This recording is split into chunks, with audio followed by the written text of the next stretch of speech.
All right, good afternoon. I am Nate Bailey. For those of you who do not know me, I, first of all, have the privilege of chairing the board of the Defense of Freedom Institute. On behalf of my other directors, we're really grateful for this conference and for all of you being here today.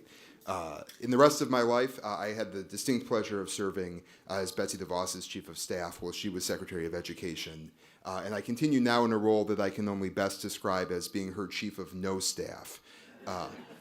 Which means we do the same work, but we don't deal with the 4,000 ornery, adversarial, anti-kid bureaucrats that populated the department, a place that should not exist. Thank you. You have me instead of Betsy. I apologize for that. She wishes she could be here. A family obligation kept them in Michigan today. And then, as you can imagine, after 4 years in Washington, she tries pretty hard to make the family obligations that she missed. But she sends her very best, and her deep thanks, appreciation, and congratulations to DFI and to the Federalist Society for this event.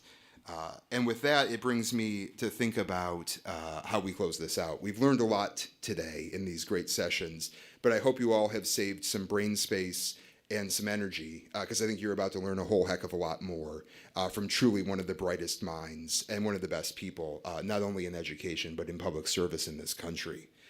As I was thinking about how you even begin to introduce someone like our next speaker, it struck me there are two really unique, truly unique characteristics about him.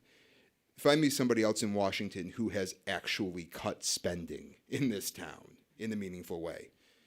Then find me somebody in the university system who has not raised tuition by a dime, not once, not ever.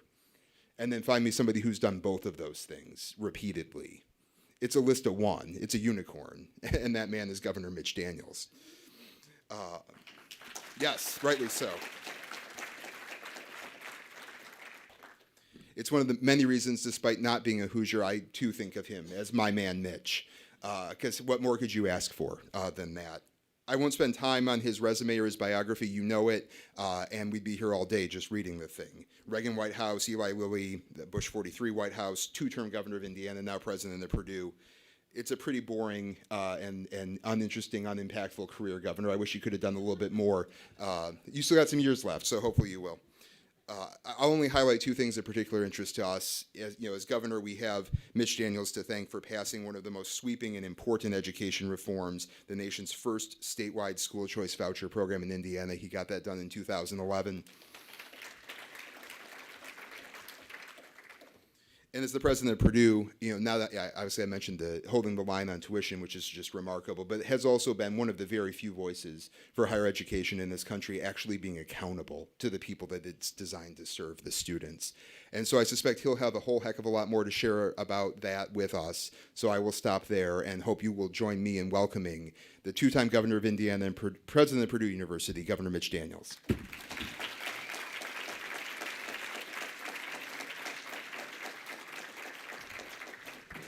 Thank you, Nate. Thank you all. It's an occasion I've looked forward to. It never has worked that I can recall that I've gotten a chance to come before this particular organization. I've got a lot of thanks and to express, a lot of gratitude to share.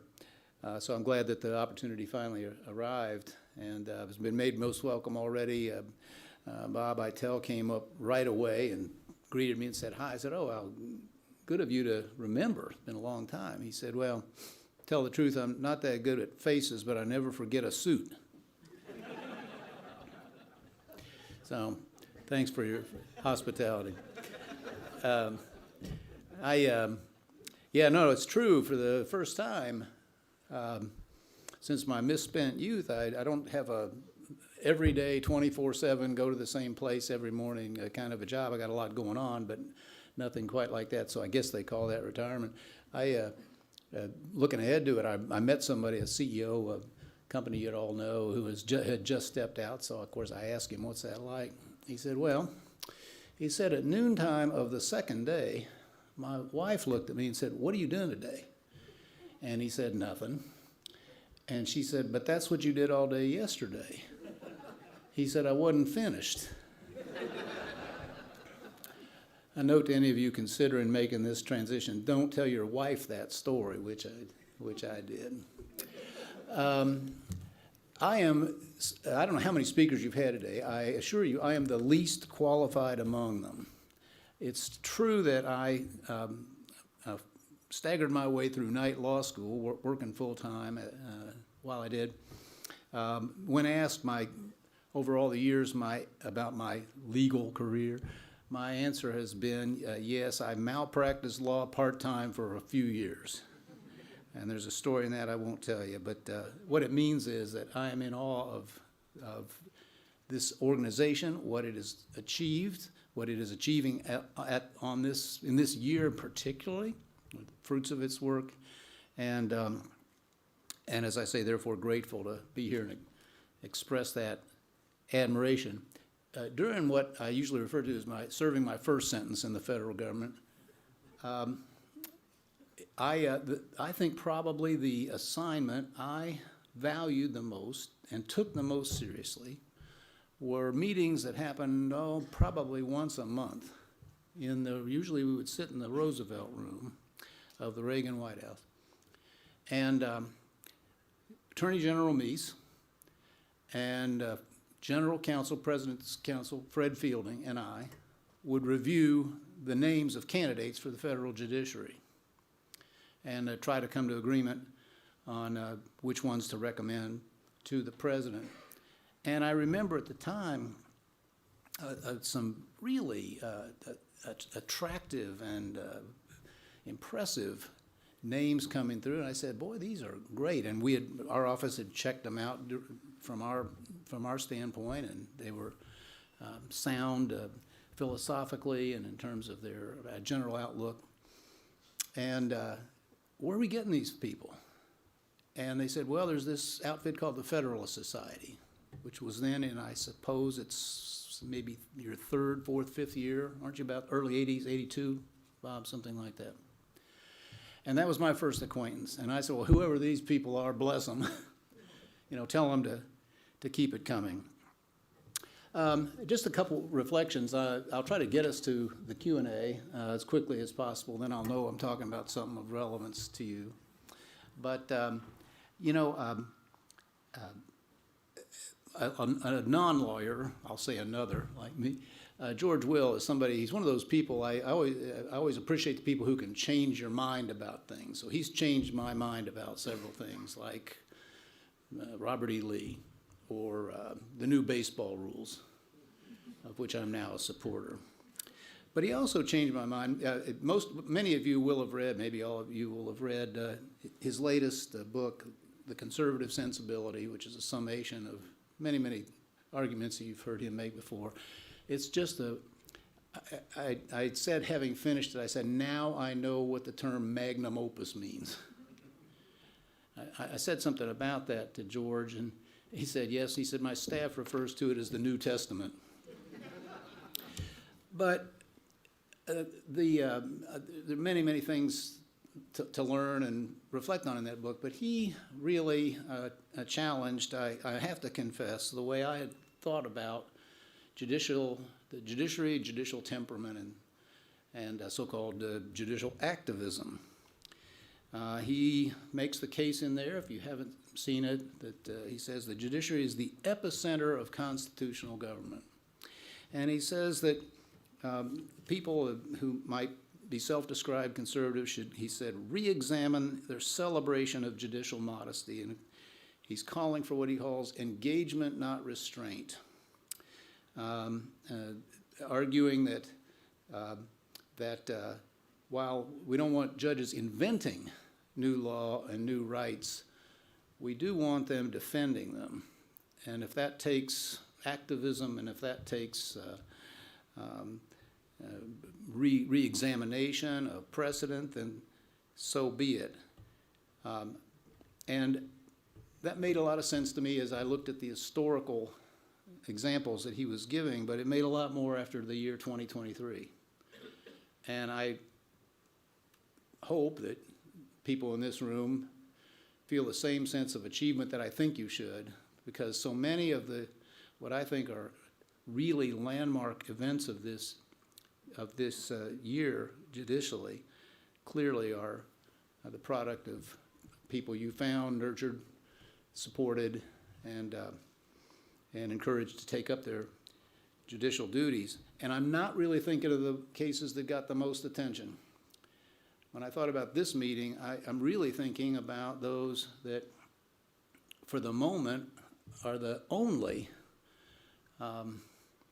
bulwark I find, the only real stopper against the determination of the incumbent administration and their allies to overreach and to act in ways that border on the tyrannical. So when I saw the string of cases that you'll have read and absorbed better than I have, but I think I know what they say in their essence. The string of cases in which the Supreme Court and now other courts, I hope taking a cue, as this Biden versus Missouri matter I think just did, are smacking down executive branch arrogation of power that was never meant to be theirs. And for the moment, that's what we've got. One can hope for the election of future elections of legislators who will, as they should, reassert their own authority over the public purse and over matters of policy in areas like education. But for the moment, it has fallen to brave judges, and many of them, no doubt, former members or at least people who have studied and been influenced by this organization's work to defend us all. You know, I was thrilled at the whole series. You know, obviously West Virginia and versus EPA, this whole idea of major questions will call into question a host of activities that are already have been undertaken, and who knows what others these folks are thinking of now. You know, the Waterways of the U.S. case, and just to state a credential, I mean, I'm a huge believer in and been a practitioner of conservation in various forms. We broke every record. The Nature Conservancy called me the TR, the Teddy Roosevelt of Indiana. I'm all on board.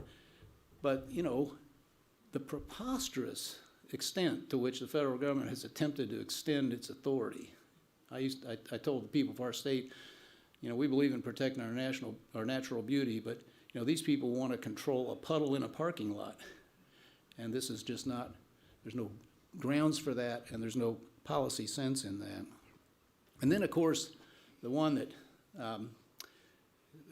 if I could pick one that gladdened my heart the most, it was Biden versus Nebraska, in which not only was a baldly, blatantly illegal and unconstitutional action attempted by the federal government, the forgiveness, so to say, that's a misnomer, actually the transfer of debt from those who incurred it to people who didn't, by the stroke of an executive pen was stopped. And it was not let's just say it wasn't exactly the consensus view in higher education where I was serving at the time, but I just thought it was so cut and dry that I didn't have any trouble mouthing off on this subject for a long time before the decision came down. I mean, I cannot think of a less defensible act of public policy that we've seen in memory. I mean, let me count the ways. It was regressive, of course, rewarding wealthy people vastly more than those who arguably needed some relief. Grossly unfair. I was, you know, working at a school where 99+% of our graduates paid back any debt if they had any debt, which increasingly they don't. What was I supposed to tell them about the fact that all these other folks are being let off the hook? It was going to make the root cause, our adversaries like to talk about root causes. Well, the root cause of all this was you know, what people were being charged. I used to say, people said, how are we going to get student debt under control? I used to say, well, you could start by not charging so damn much in the first place. Yeah, and we all know how that little engine has operated. Bill Bennett identified it in 1987, and he was right.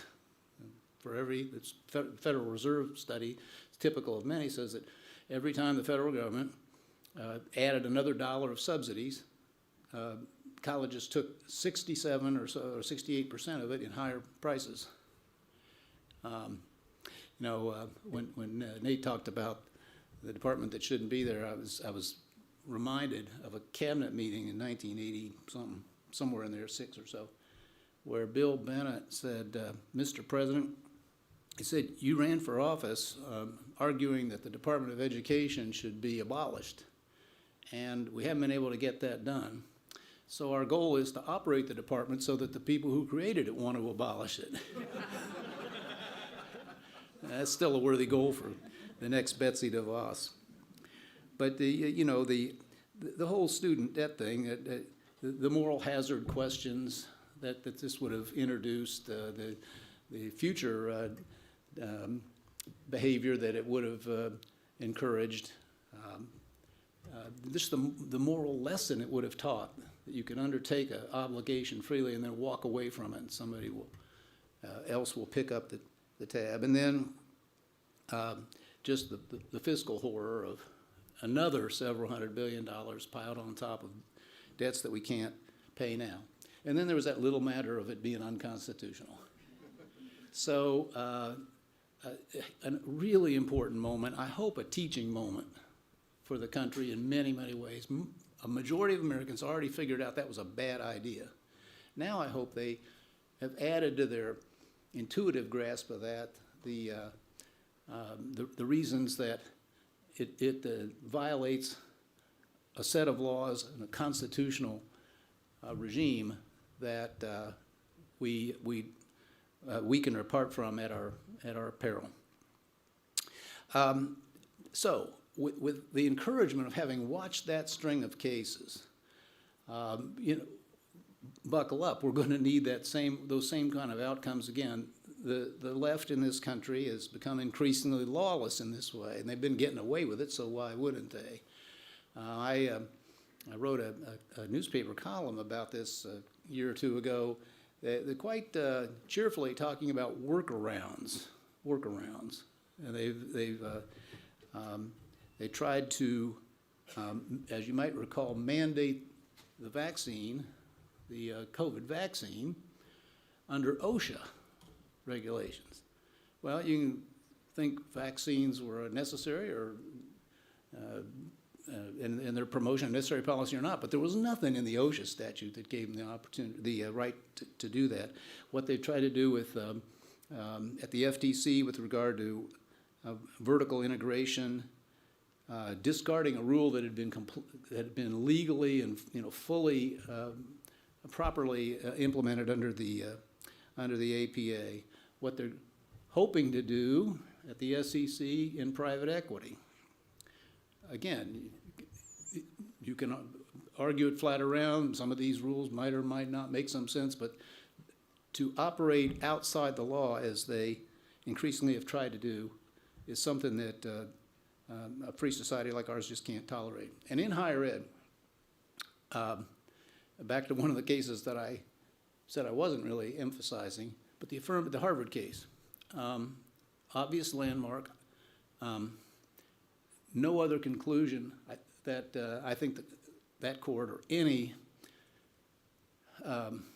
court of integrity could have come to, reading our founding document. But maybe you're as interested as I am. The aftermath has been pretty quiet. And I think there are two reasons. One is people saw it coming, and there really wasn't a good defense for what Harvard and so many other schools have been doing. They plainly were discriminating on the basis of race. They think it was a right thing to do. Doesn't make it a legal thing to do. I think the second thing is they were already figuring out how they're going to get around this ruling now that it's established law. And so just beware. I know that many of this organization and other parallel ones are already watching and probably preparing the briefs as we meet today. Just one thing, one example, these discussions that maybe they'll substitute tests of character, for racial categorization. Well, this is exactly the rationale that, of course, that kept Jewish students out of prestigious colleges a long time ago. It is a tool of racism and needs to be identified before it becomes a common practice. So I think there are more suits coming there. There's no way that sector is going to just roll over and accept they may accept the legal validity and inevitability of that ruling, but they're not going to accept the consequences. Just one or two other things before question time. And this is just a pet project of mine. I'm sure you're already thinking about it. But I hope that this organization and all the ones that you are individually part of in the rest of your business or your professional and personal lives is already working on plans for the 250th anniversary of the nation here in 26. I guarantee you people who would like to rewrite history are busy right now. And in all your communities and your states and your private organizations, your museums, the schools you're influential in, we need to have a slam-bang, enthusiastic, proud, red, white, and blue commemoration of that event. I've written about this too, and having seen the first organizations talking about we need to redefine patriotism, we need radical honesty, one of them said. You know what that means? And, my take on that is I said, man, I'm glad I don't get invited to the family celebrations those folks have. All right? Happy anniversary, darling. Let me tell you about all the ways you betrayed and disgusted me during the last year. All right? Happy birthday, son. Let's go over all the things you screwed up since the last party. No. Such occasions I'm not talking about whitewashing anything or ignoring. We're the most self-critical society that's probably ever been. We need to stay that way. That's how we improve. But you get to a moment like that, and what it means if we want to reaffirm and underscore what the rule of law is and how central it is to self-government, then these are times to, as Alex Haley used to say, find the good and praise it, and to celebrate progress and all the wonderful achievements and all the great lives that our system, starting with its founding and its Constitution, have made possible. So there's just a little commercial, but when I get in front of a group as impactful and influential as this one, I didn't want to leave it out. My friend Philip Howard's here. I've said many times, if America would just listen to Philip Howard, our problems would diminish to insignificance.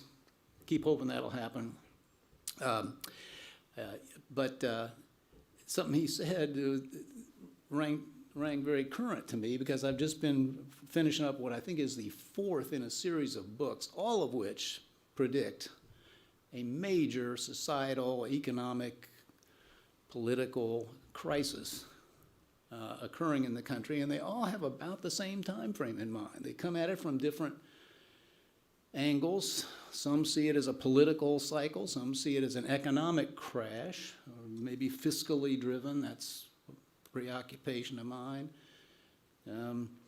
This fellow Neil Howe sees this as generationally driven, and thinks he sees pattern all the way back in history, in which about every lifespan, different generations, depending where they fit in the process, come to different value sets and different conclusions. So anyway, all I know is that if these folks are roughly right, and at my optimistic best, I can't exclude the possibility that we might not come to some climactic moment like that. Well, if that's the case, the Federalist Society has got to be in the front row of helping reshape the new consensus, the new set of rules, the new agreements that protect the ability of free people to live out their destiny as some of us think God intended. So thank you very much for having me, but more than anything else, thank you for the great work you've done over a long period of time, but I doubt you've ever had a year in which you could have felt more gratified for the efforts that you and your predecessors in this great organization have put in. Thanks for having me.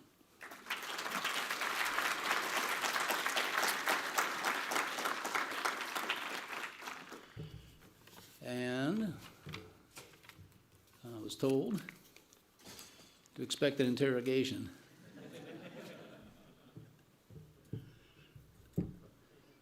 Hi, Governor. I was hoping you could maybe compare and contrast for us, as someone who has reformed both higher education and K-12 education, what the differences were there, and maybe you could also say what you think the biggest obstacle in each sector is, for the next 10 years or so.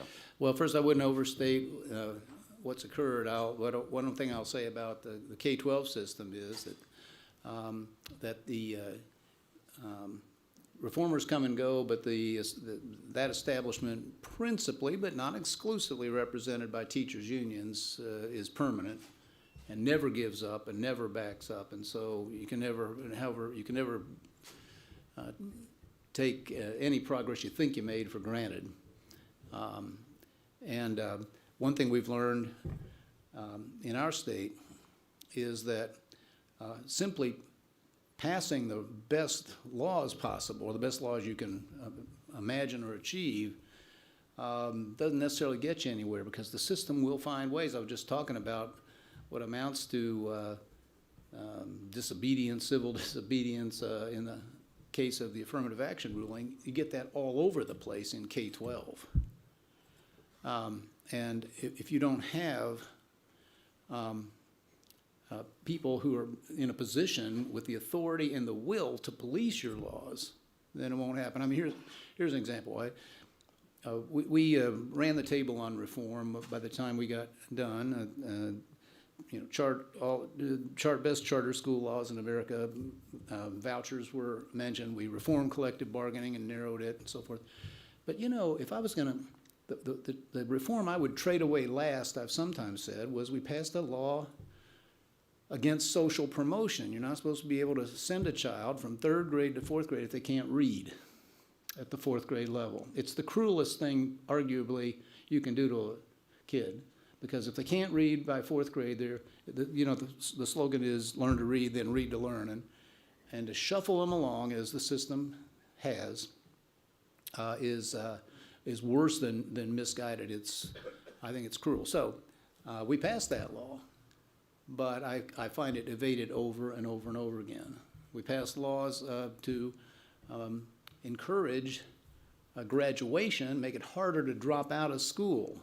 Once again, you go back 3 or 4 years later, then there are waivers and there are people evading it. So that's certainly one lesson. Higher ed, the obstacles are a little different. Here you just have generations, maybe centuries, of having it easy, success. You have tenure, of course, which you would never start there if you were starting fresh today.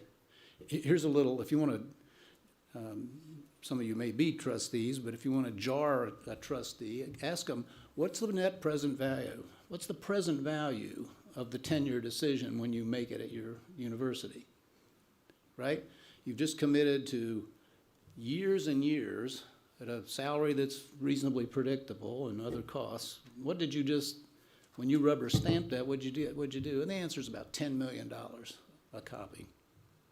So they have a cost structure. 2/3 of the cost or more is people. Most of that is faculty. Much of the rest is unnecessary bureaucracy. But it's basically been locked in. And So I think you have to smile at the idea of one of the other sacred cows, shared governance. You've heard this term, I suppose. Not a good idea, not where you'd start today. So the answer to that one is lip service, but when something needs doing, like a free speech code or a civics requirement, or getting a university into the business of online and adult education, I'm just picking 3 examples from the Purdue experience, you just go do them. The trustees of any university, go look at any bylaws I ever saw. There's no question who has the authority. It's only a question of how much they've delegated or, I would say, abdicated. And they need to reclaim it if you really want to get that system back to respectable. Governor, since Nate stole my man Mitch, having heard you again today, I wish we'd stuck with Run, Mitch, Run. Oh, well. Yeah, thank you. But with that, this morning we talked about the dangers of labor unions. Yeah. And correct me if I'm wrong, your first executive order was to decertify all the state unions. Can you talk about that for a sec? Yeah. Yeah, well, it was first day. I don't think it was the first order, but it was up there near the top of the stack. And it was the first afternoon, that's true. But I have to, I'll confess that, so the background is that as in every place I know, including federal government, when President Kennedy introduced this, what I think's become a really pernicious system, you know, read Phillips' book. If he can find a way to invalidate all this legally, be the biggest step forward America, you know, took that year or any year adjacent. But as in all those places, it began as an executive order by a governor, president, and then was codified in statute, but not in Indiana. It had never been codified, and that meant that a governor could take it away. And you know, Tom, you were there. I've confessed many times. I don't usually stew and deliberate over calls, you know, recognizing you're never going to have all the info you'd like to have, get as much as you can, then you've got to make a decision and move. But I really took time on that one. And I was really worried that we had this huge agenda of things, including the earliest attempts to reform education. And I was really worried that we'd see, you know, what Scott Walker wound up with in Wisconsin or been in other places, the whole thing wrecked by this one call. But anyway, I talked to enough people and thought about it enough and decided to go ahead and do it, that there was, just had to cut clean. I mean, I thought about, could we do it in stages? Could we do it in certain key departments and not everywhere else? Finally, better just bite down on it. So we did, and I pulled up the covers and held my breath. And the only thing that happened was that within 6 months, 90+% of the workers quit paying the union dues, gave themselves a little pay raise, and that was the end of that. Years later, we passed civil service reform, which almost nobody elsewhere has noticed, but in Indiana right now, instead of unions, you know, step and grade and all that business, employees are at will and they are compensated based on performance. And when it's implemented, it means that a good performer is getting the biggest pay raises in public sector America, and a poor performer is put on notice, dismissed if it doesn't get better. But you know, the thing about it was not principally about the money, either its intent or its effect. But what really sold me on that we had to do it was, you know, you couldn't pick up that brochure over there and move it over here without a 6-month negotiation. There was 160 pages of rules and regs, the kind of stuff Philip loves.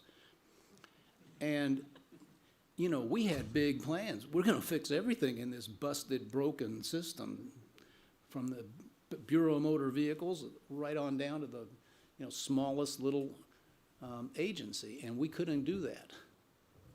We couldn't consolidate agencies that needed to be put together. We couldn't break apart agencies that were too big or had dissimilar missions and so forth. We couldn't make any of the changes we wanted to make. So that's what that was about. And I'm not saying it would be that way in every other state. I was very worried that it wouldn't be that way, but it was clearly one of the more important calls we made, and we did make it on day one. I'm interested in your opinion about the breakup of IUPUI in a time when colleges and universities are merging. It's a good question. I don't know, you and I may be the only two people in the room know what you're talking about. Well, there's a little bit of a higher ed story in here. So 50-odd years ago, the people who were in the beginning, and by the way, the founding father really was Richard Lugar. Many of you came to know him later as a senator, but I knew him first as a Eagle Scout, gung-ho, action-oriented chief executive of a city which was dead on its backside, used to be referred to as India no place and things like that. And so one of the many things he wanted to do in launching what became a fantastic success story over the years was to create a significant university, public university in Indianapolis. It was the biggest city they could find that didn't, well, higher ed being what it is, the two flagship schools, IU and Purdue, IU used to be the flagship, now we are. But the two principal schools weren't having that. They didn't want a competitor. So a treaty was sort of effected. And this thing called IUPUI, which confused everybody for 50 plus years. What is it? Who runs it? And so forth. So anyway, I had tried to get IU to agree to separate that, because particularly in an information age like we're living in, Indianapolis especially needs and wants a high-tech presence, which is what Purdue represents. And so they got a new president finally, and first thing I did was went to her and said, let my people go. And, I'll skip what was a complex story, but yes, we've separated them out. I think it's going to be great. I actually think both universities will prosper. I know the town is very excited that we will now have first-class, I'll say, Lafayette caliber students and faculty there. It'll take 3 or 4 years to get there, but we will quickly raise that to the same level. I'll tell you an example.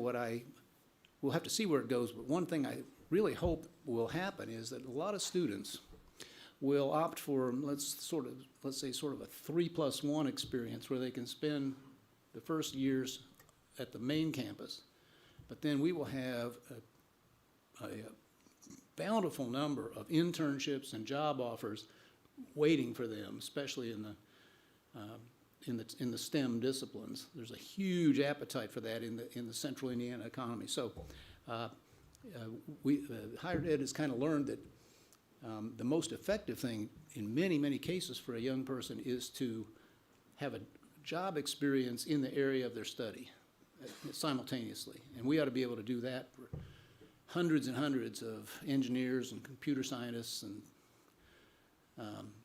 hard science students. So I'm very optimistic about it, and I think you're absolutely right, consolidation is more often the case. We consolidated 2 regional campuses years ago. It just didn't make any sense to have 2 of everything. They weren't even that far apart. So that's generally a good idea, but in this case, you had a unique entity there for which there was a better answer. A couple things. First, I wanted to thank you very much for all your kind words about the Federalist Society. We appreciate it, and we will be trying as hard as we can to do some of the things you talked about.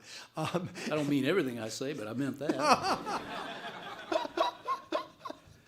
The other thing I wanted to ask you about is there are an awful lot of people who've entered into various of the types of jobs you've had.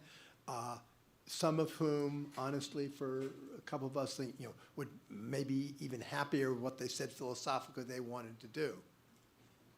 But for the most part, the results aren't usually there. And I wondered if you had, and this is a question you probably get a lot, but if you had some thoughts or advice for many of the people in the firm are active in various ways, Was there something or a couple things that were key to you in terms of actually getting things done as opposed to saying, well, it's really important we do X?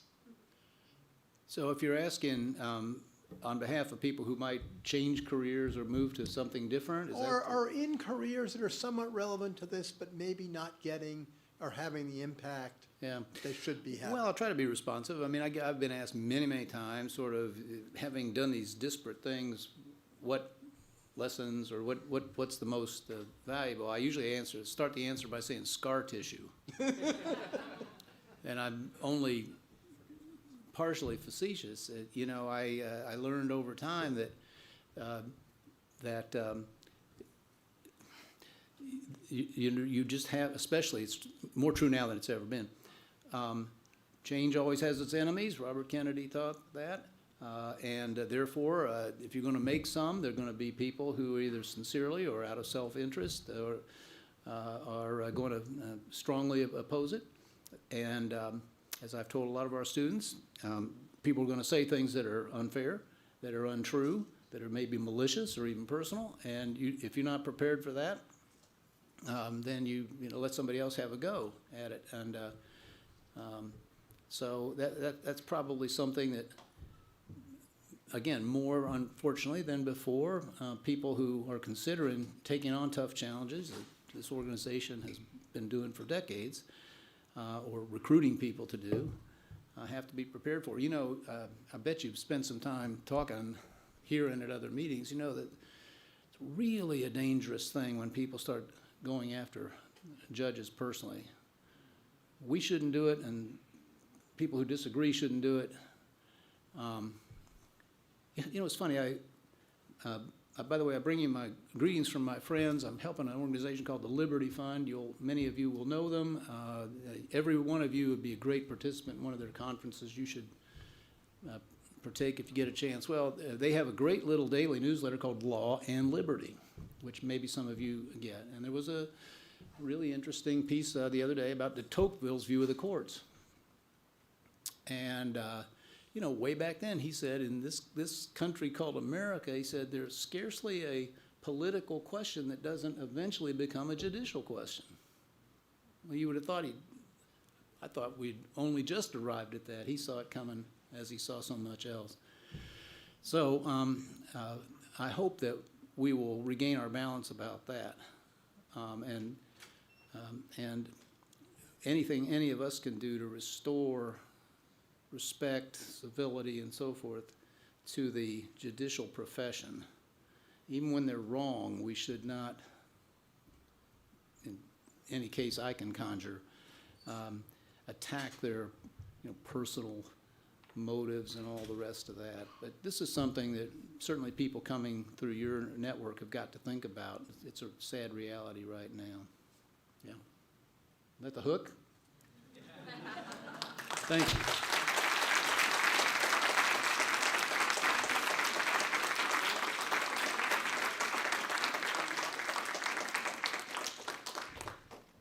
A huge thank you to Governor Daniels for joining us today and rounding out our programming. But for those of you who were able to stick around, there is a reception in the Georgetown room where we had lunch that is graciously sponsored by the Yes Every Kid Foundation. We'll see you there.